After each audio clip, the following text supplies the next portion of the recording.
पिछले क्लास में हम लोग क्या जान रहे थे? गयासुद्दीन तुगलक के बारे में। किसके बारे में? गयासुद्दीन तुगलक के बारे में। पिछले क्लास में मैंने आप लोगों को बताया था कि किस प्रकार खुसरो खां की हत्या कर गयासुद्दीन तुगलक दिल्ली सल्तनत का सुल्तान बना। आज हम लोगों को यह जानना है कि सुल्तान बनने के पश्चात गयासुद्दीन तुगलक के समक्ष कौन कौन सी चुनौतियां आई थी, जिसके बारे में मैंने पिछले क्लास में भी चर्चा किया था। तो यहां से हम सबसे पहले उन चुनौतियों का क्या करेंगे? अध्ययन करेंगे, जानेंगे कि गयासुद्दीन जो है ने सुल्तान बनने के पश्चात कौन कौन से ऐसे कार्य किए जिससे दिल्ली सल्तनत में का जो है फिर से उत्थान हुआ। तो चलिए हम लोग सबसे पहले गयासुद्दीन तुगलक की चुनौतियों के बारे में क्या कर लेते हैं? अध्ययन कर लेते, जान लेते पहले।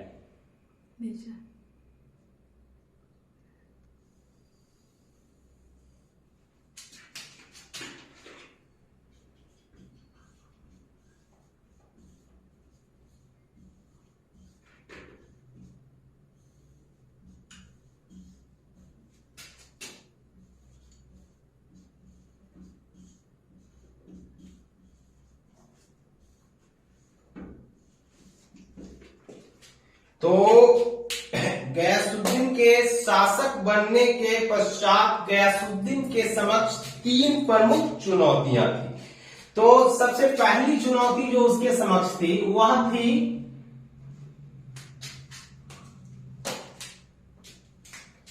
शासक वर्ग की खोई प्रतिष्ठा।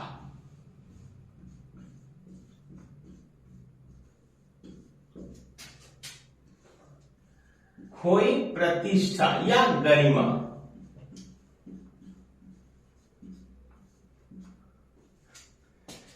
दूसरी सबसे जो बड़ी चुनौती थी ना वो थी कि राजस्व पूरी तरह से खाली हो चुका था। यानी राजस्व यानी राज्य की आय, राजस्व या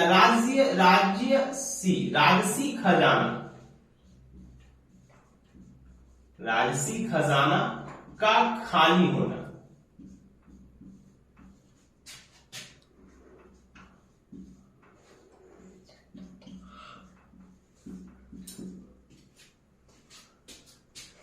और तीसरा था अपने सीमाओं की रक्षा, अपने सीमाओं की सुरक्षा।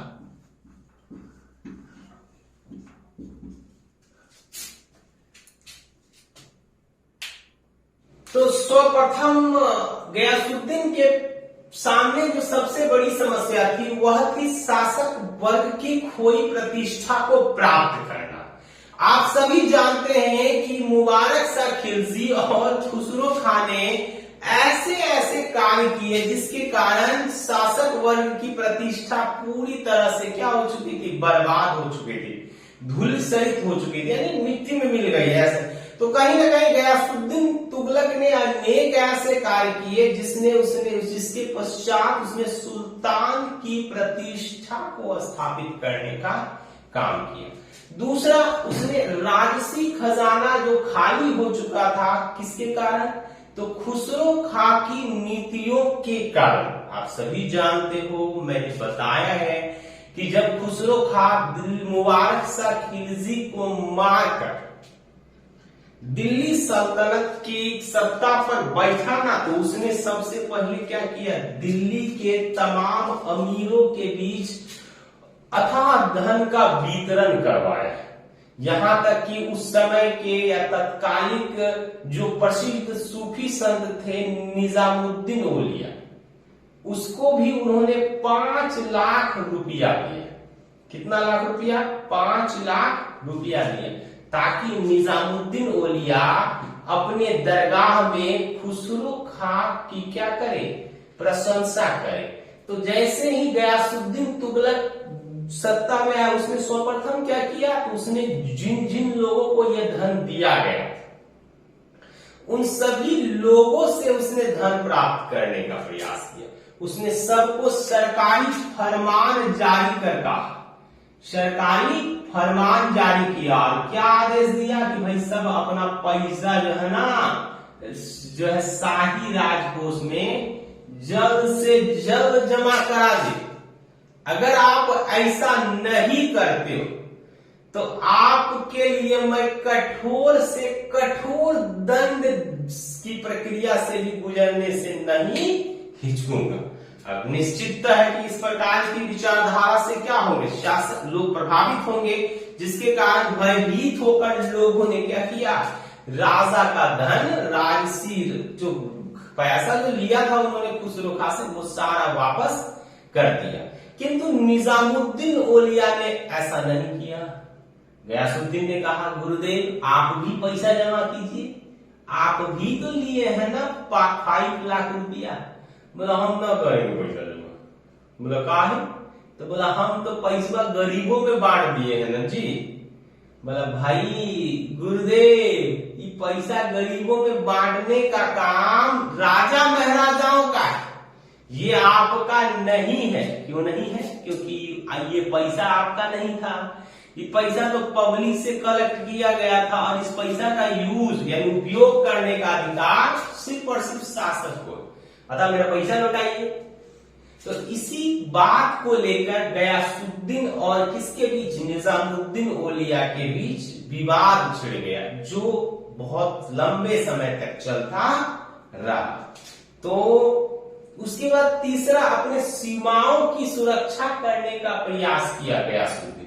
क्यों किया? क्योंकि बाहरी आक्रमणकारी बार बार जो है आक्रमण कर कहीं ना कहीं दिल्ली सल्तनत की सत्ता को चुनौती दे रहे थे।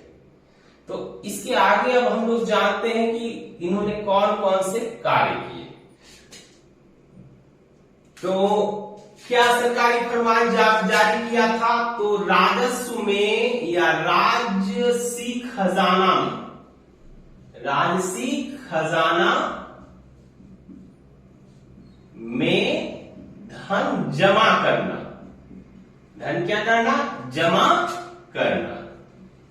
क्या दिल्ली के प्रजा ने ऐसा किया? बिल्कुल किया। आप राजा का प्रमाण है तो भाई उसको तो फॉलो करना ही होगा, अन्यथा आप मृत्यु दंड से बच नहीं सकते हो। अब देखिए, अब हम लोगों को जानना है कि गयासुद्दीन तुगलक ने साम्राज्य विस्तार या फिर राज्य की उन्नति के लिए कौन कौन से नीति का पालन किया या कौन कौन से सुधारात्मक कार्यक्रम चलाए। तो गयासुद्दीन की नीतियां, गयासुद्दीन की नीतियां या सुधार, कौन कौन से उसने सुधार किए, इसके बारे में अब हम लोग को क्या करना है, यहां विस्तार पूर्वक जानना है। तो गयासुद्दीन तुगलक ने सर्वप्रथम सैनिक सुधार किया। कौन सा सुधार? तो सैनिक सुधार। चलिए, नंबर 1 में क्या है? सैनिक सुधार।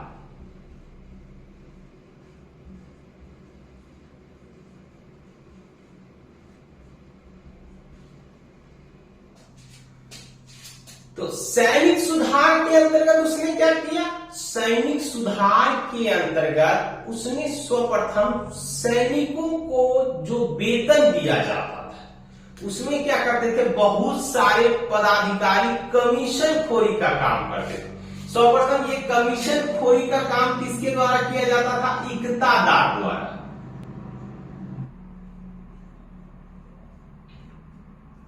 किसके द्वारा? तो इक्तादार द्वारा। तो गयासुद्दीन तुगलक ने यह फरमान जारी किया कि अब से सैनिकों के वेतन में कोई भी अधिकारी किसी भी प्रकार का कमीशन न ले। सैनिकों को पूर्ण वेतन मिलना चाहिए, जिससे उनके आय में बढ़ोतरी हो, उनके पारिवारिक लोगों का जीवन अच्छा हो। वास्तव में हम ये कहें कि गयासुद्दीन तुगलक को ना सैनिकों से बहुत अधिक प्रेम था। सैनिकों से क्या था? बहुत ज्यादा प्रेम था। कैसे? वो अपने माता पिता से अधिक प्रेम करता था। किससे? अपने सैनिकों से, माता पिता से अधिक। अब आप समझ सकते हो कि एक शासक यदि अपने माता पिता से अधिक प्रेम अपने सैनिकों के साथ करता है तो फिर वो सैनिकों के उत्थान के लिए क्या कर सकता है?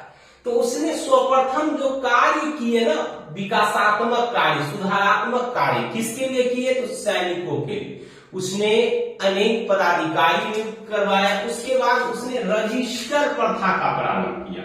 कौन सी प्रथा का? रजिस्टर। हाँ, रजिस्टर सिस्टम।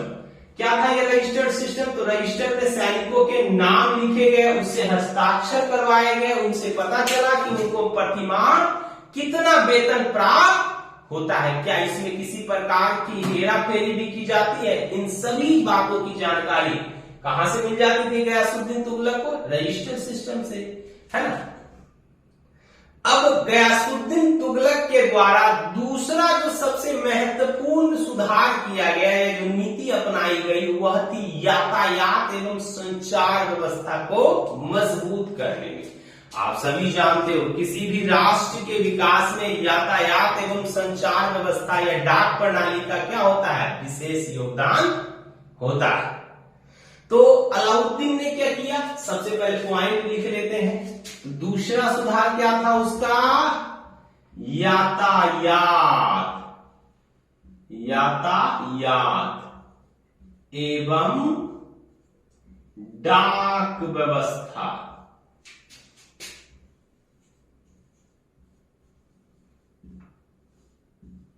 का विकास।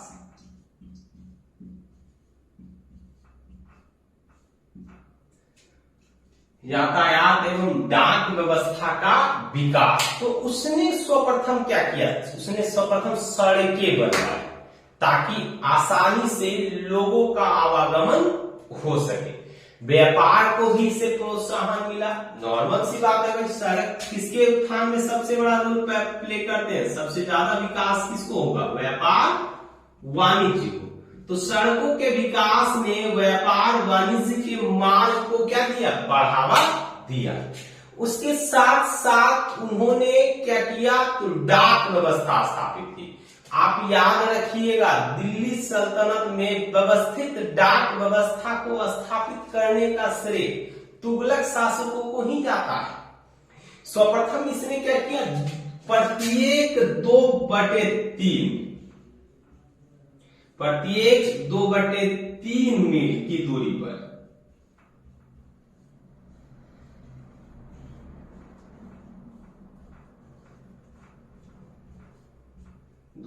पर एक डाक चौकी स्थापित किया।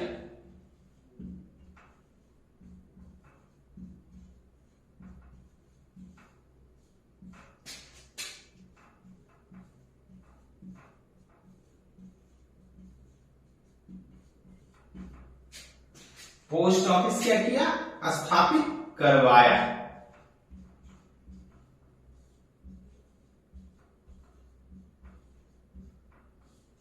और इसमें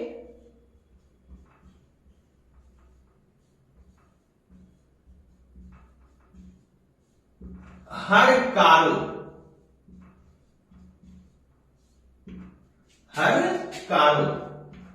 पोस्टमैन को नियुक्त किया।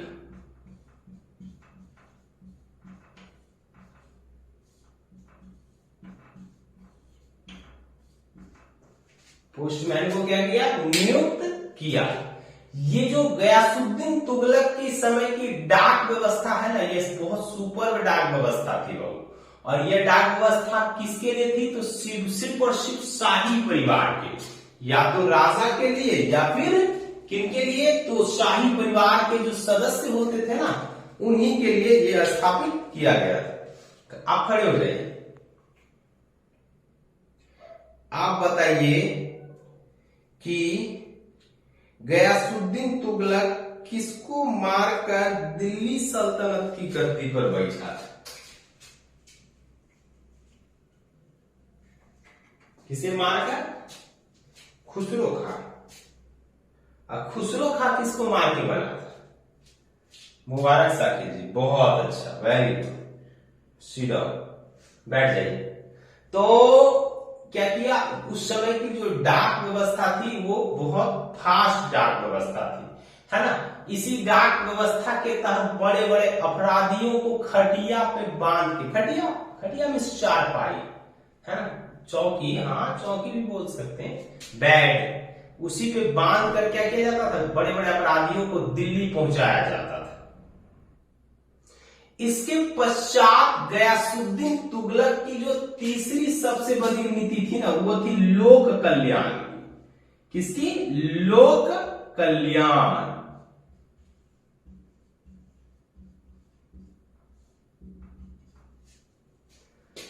तो लोक कल्याण के तहत उसने क्या किया, तो लोक कल्याण के तहत उसने सर्वप्रथम गरीबों में धन बंटवाया। क्या बंटवाया? धन।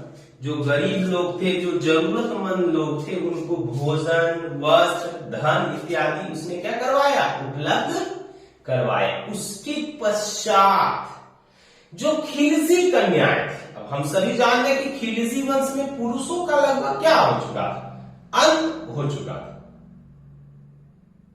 तो जो खिलजी कन्याएं थी उसका विवाह करवाया।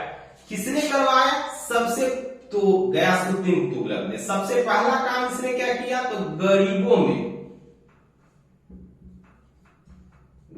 में धन का वितरण।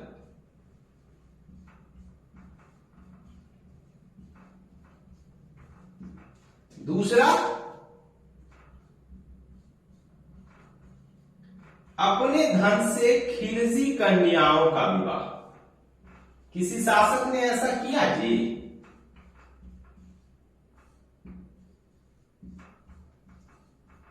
खिलजी कन्याओं का क्या करवाया?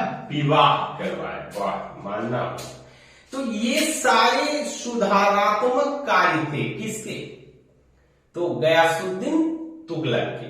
गयासुद्दीन तुगलक के इन्हीं कार्यों को देखकर इतिहासकार बर्नी ऐसा कहता है कि गयासुद्दीन तुगलक अपने सिर के ऊपर 100 ब्राह्मणों का क्या है, वस्त्र या सिरोपरिधान क्या किया जाता था, अपने सिर के ऊपर धारण किया जाता था, अपने शाही मुकुट के नीचे वो धारण किए रहता था, जिससे हमें गयासुद्दीन तुगलक की विशेषताओं का क्या मिलता है, ज्ञान मिलता है।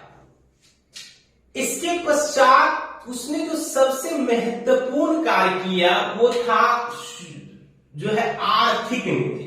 कौन सी नीति? आर्थिक नीति। आर्थिक नीति ही किसी भी राष्ट्र के पतन या उत्थान का संकेतक होता है। इसने क्या किया, एक आर्थिक नीति अपनाई। आर्थिक नीति के तहत सर्वप्रथम इसने क्या किया, अभी आपको मैंने बताया कि जो धन खुसरो खां ने वितरित किया था, उस धन को क्या लेके आए, ये वापस लेके आए। खुसरो खां द्वारा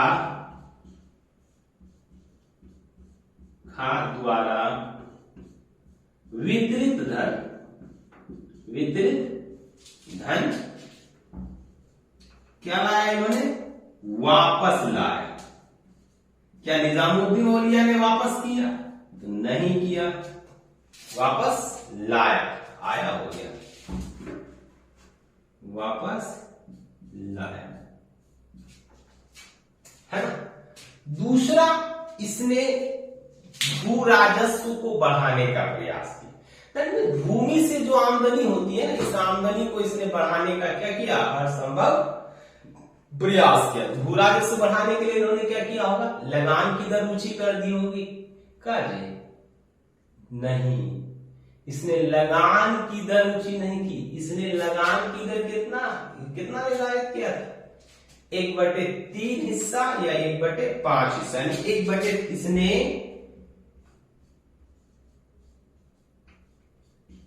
लगान की दर